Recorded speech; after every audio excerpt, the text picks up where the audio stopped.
इतना उच्चारण इस जिह्वा के द्वारा कलयुग में राधा नाम का हो जाए, कृष्ण का हो जाए, राम का हो जाए, तो महाराज आप अपना भला कर रहे हैं, हमारा नहीं कर रहे। कोई तो माध्यम बन नानक कहलवाने वाला, चलो मुझे ही मान लो, आपके मुख से निकलवा दिया ना, किसका भला हुआ, मेरा हुआ या आपका? अपना हुआ है। श्री राधे जी, आइए चलते हैं। हाँ जी। प्रिय व्रतोन्तान पादो शतरूपा पते सुतो वासुदेवस्य कलया रक्षायाम जगता स्थितो।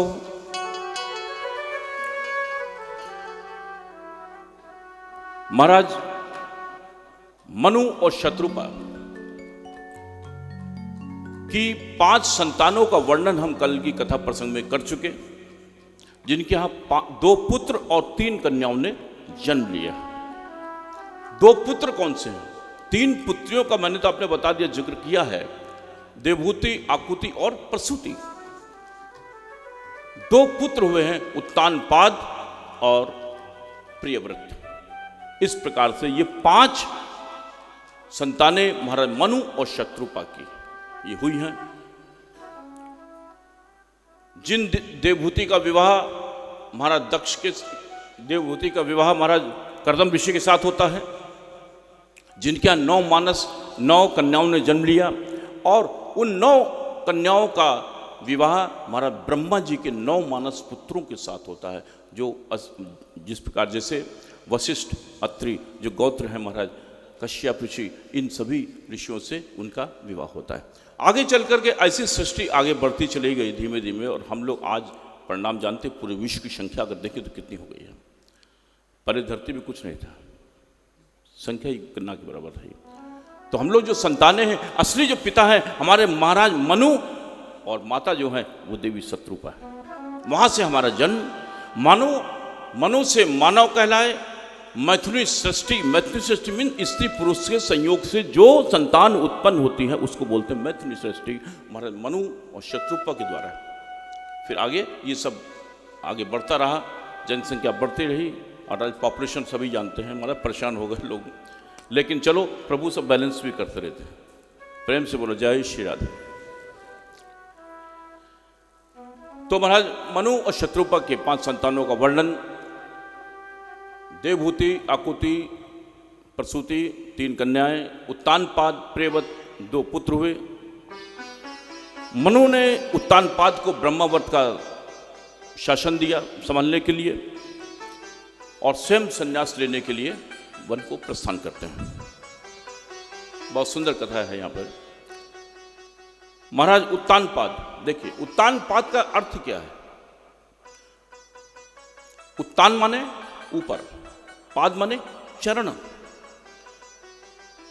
बच्चा जब गर्भ में होता है किस अवस्था में होता है? उल्टा होता है। जब जन्म होता है तो पहले क्या आता है? पहले पांव आते हैं या सर आते हैं? सर आते हैं या पांव आते हैं? बताइए। पहले सर आता है। क्यों पहले सर आएगा? और इसीलिए हम कहते हैं पहले माता पृथ्वी को, जैसे बच्चा जब बाहर आता है तो माता को प्रणाम करता है, माँ हे प्रभु आपका शुक्रिया, मुझे माता गर्भ से आपने इस नरक से पीछा छुड़ाया प्रभु, और माँ तुमको प्रणाम मैं करता हूँ। सबसे पहले मस्तिष्क, और इसीलिए सवेरे जब उठें तो धरती माँ को पहले प्रणाम करें, और चरण बाद में डालें, पहले प्रणाम करें, फिर हाथों का दर्शन करें, जहाँ गोविंद, सरस्वती और लक्ष्मी का जिन हाथों में वास है। कराग्रे बस्ती लक्ष्मी, कर मूले सरस्वती, कर मध्य गोविंदम, अकर दर्शनम प्रभातम। यही है ना पंडित जी?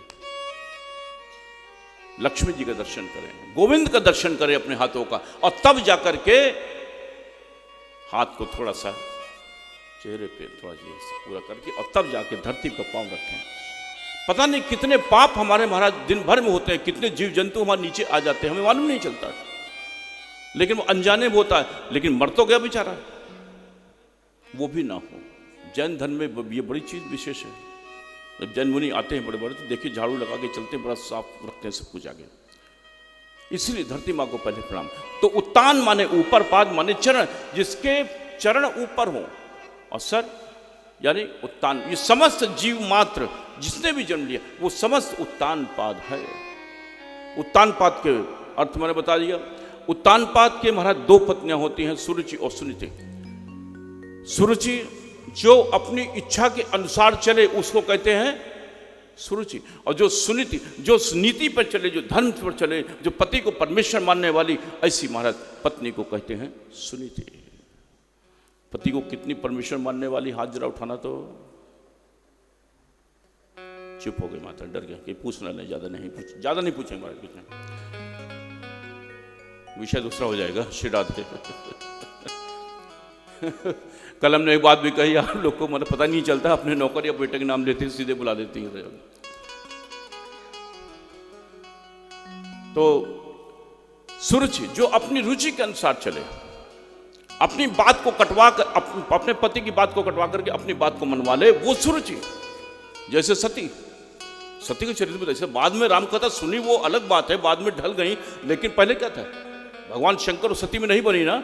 और इसीलिए महाराज हम इसी प्रसंग में यही बात कह रहे हैं, इसीलिए कि जो अपने रुचि के अनुसार चले, जो अपने हिसाब से चले, जो पति धर्म का निर्वाह ना कर सके, वो सुरुचि। और जो अच्छी नीति पर चले, जो पति को परमेश्वर माने, जो जप तम आसन ध्यान धारणा प्रमाण और श्री भगवान की सेवा में लगी हो, ऐसी पत्नी को बोलते हैं सती। ऐसी पत्नी को बोलते हैं सीता। ये धर्म पत्नी है। आजकल महाराज ये बताइए, आप लोगों से अगर प्रश्न कर दें हम, ऐसी कितनी पत्नियां हैं जो पति को परमेश्वर समझती हैं? मेरे समाज से तो शायद मेरे ख्याल से 1-2% होगा शायद।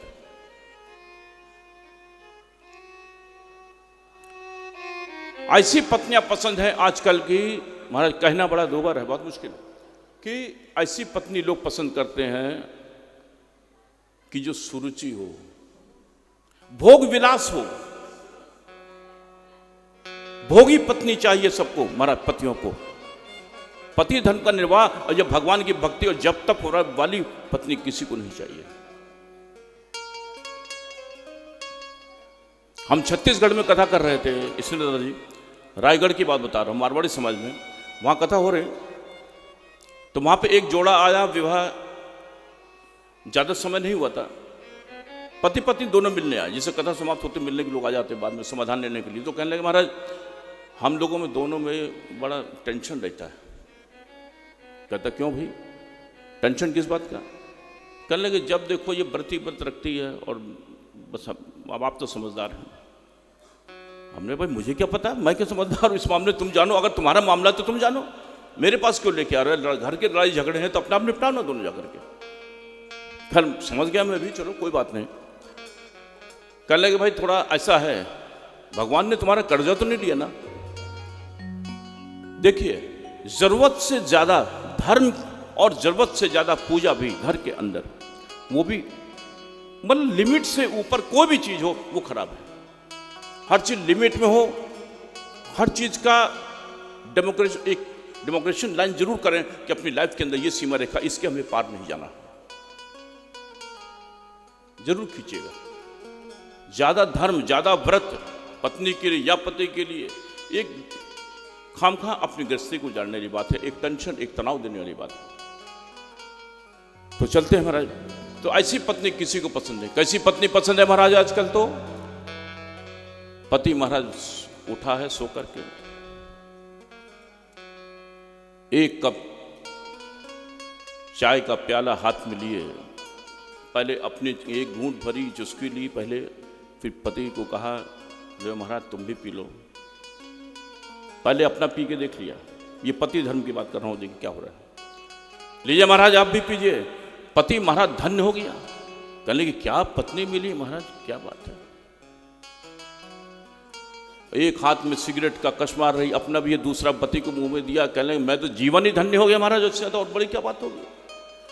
ऐसी पत्नी चाहिए महाराज आजकल, और ऐसी पत्नी चाहिए जो जीन्स पहन करके महाराज साथ में हमारे क्लबों में हमारे मित्रों के साथ डांस कर सके। तो इससे बढ़िया तो जीवन होगा ही नहीं कोई दूसरा कोई। ये सुरुचि है, ऐसी पत्नी चाहिए महाराज। सुनीति नहीं चाहिए किसी को भी महाराज, जो धर्म के मार्ग पर चलती हो, ऐसी पत्नी किसी को आज नहीं चाहिए, आज की डेट में नहीं चाहिए। पहले होता था, अब नहीं। प्रेम से बोलो जय श्री राधे।